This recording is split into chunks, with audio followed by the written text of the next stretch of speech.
میں گہری نیند سو رہی تھی جب مجھے کسی نے جھنجھوڑ کر اٹھا ڈالا تھا۔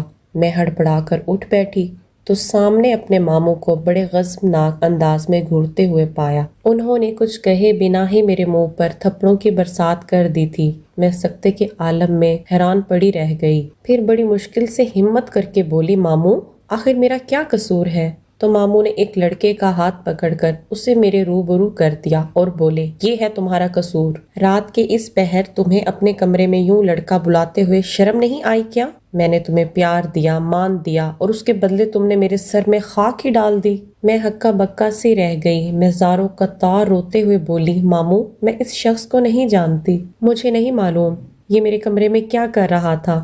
میں نے اس لڑکے کو گریبان سے پکڑ لیا اور بولی، سچ سچ بتاؤ کہ تم کون ہو اور میرے کمرے میں کیا کر رہے تھے، نہیں تو اللہ کا تم پر عذاب نازل ہوگا، اللہ پاک تمہیں رسوا کر دے گا۔ وہ لڑکا ایک پل کے لیے پریشان ہو گیا، پھر بولا، اللہ مجھے کیوں تباہ کرے گا؟ سارا قصور تو تمہارا ہے، تم ہی نے مجھے بلایا ہے اپنے کمرے میں۔ مومانی نے آگے بڑھ کر اس لڑکے کو تھپڑ دے مارا، پھر بولی، تمہیں شرم نہیں آتی ایسے الفاظ ادا کرتے ہوئے؟ نکل جاؤ میرے گھر سے، اور اگر آج کے بعد میں نے تمہاری پرچھائی بھی یہاں دیکھی تو تمہیں تھانے پہنچا دوں گی۔ مومانی ماموں کا ہاتھ پکڑ کر زبردستی انہیں اپنے ساتھ باہر لے گئیں، جبکہ دعا میرے ساتھ آ کر چپک گئی اور میرے گلے لگ کر رونے لگی۔ وہ بولی، ابو نے بہت غلط کیا باجی، ان کو اس بات کا علم نہیں کہ آپ کی نیچر کیسی ہے۔ میں زاروں قطار روتی رہی۔ صبح ہوئی تو ماموں نے مجھے حکم سنا دیا کہ وہ میری شادی ایمرجنسی میں ہی کر رہے ہیں، کیونکہ وہ میری وجہ سے بدنامی مول نہیں لے سکتے۔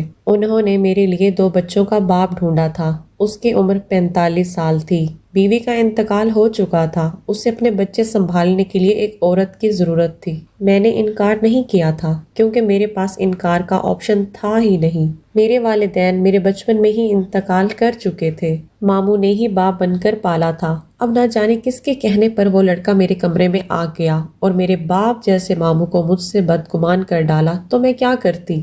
مومانی اور ان کی بیٹی دعا نے بہت احتجاج کیا، مگر ماموں نے میری ایک نہ سنی۔ نکاح کے پیپرز کے ساتھ وہ مجھ سے دیگر کاغذات پر بھی سائن کرواتے رہے۔ میں نے کوئی سوال نہ کیا، کیونکہ مجھے اپنے ماموں سے بہت محبت تھی۔ ہم نے بہت اچھا وقت ساتھ گزارا تھا۔ انہوں نے ہمیشہ مجھے اپنی بیٹی سے بھی زیادہ مان دیا تھا۔ میں شادی کر کے ارحم کے گھر آ گئی تھی۔ عجیب سا خالی پن مجھے اپنے حصار میں لیا ہوا تھا۔ ارحم بہت کم گو تھے، بات تک نہ کرتے، ان کو بس اپنے بچوں سے غرض تھا۔ میرا دل ارحم کی طرف سے بدگمان ہونے لگا تھا۔ میں ہر لمحہ پریشان رہتی تھی۔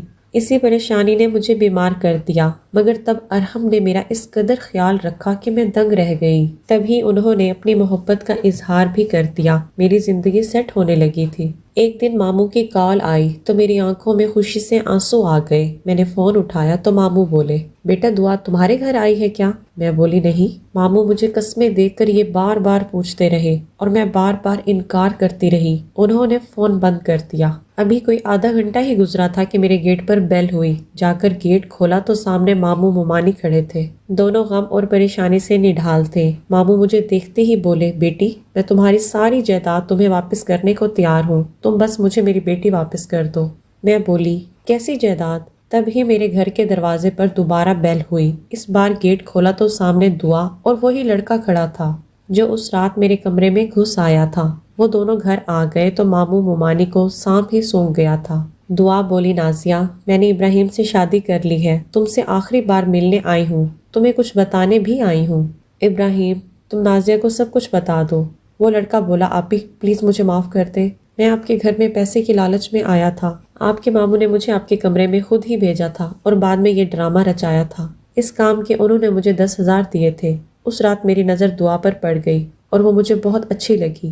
میں نے اس سے بڑی مشکل سے رابطہ کیا تھا، ہمیں ایک دوسرے سے محبت ہو گئی تو ہم نے بھاگ کر شادی کر لی۔ ماموں اپنا منہ پیٹنے لگے تھے۔ وہ بولے، نازیہ تمہارے نام تمہارے باپ کی ساری جائیداد تھی، میری نظر شروع سے ہی تم لوگوں کی جائیداد پر تھی، اسی لیے میں نے تمہیں پال پوس کر جوان کیا تھا، پھر تمہارے نکاح والے دن ساری جائیداد تم سے ہتھیا لی تھی۔ میں روتے ہوئے بولی، ماموں جائیداد کی خاطر آپ نے میری عزت کی بھی پرواہ نہ کی، آپ منہ سے مانگ لیتے تو سب کچھ آپ پر قربان کر دیتی، لیکن کم از کم میرے ساتھ ایسا نہ کرتے۔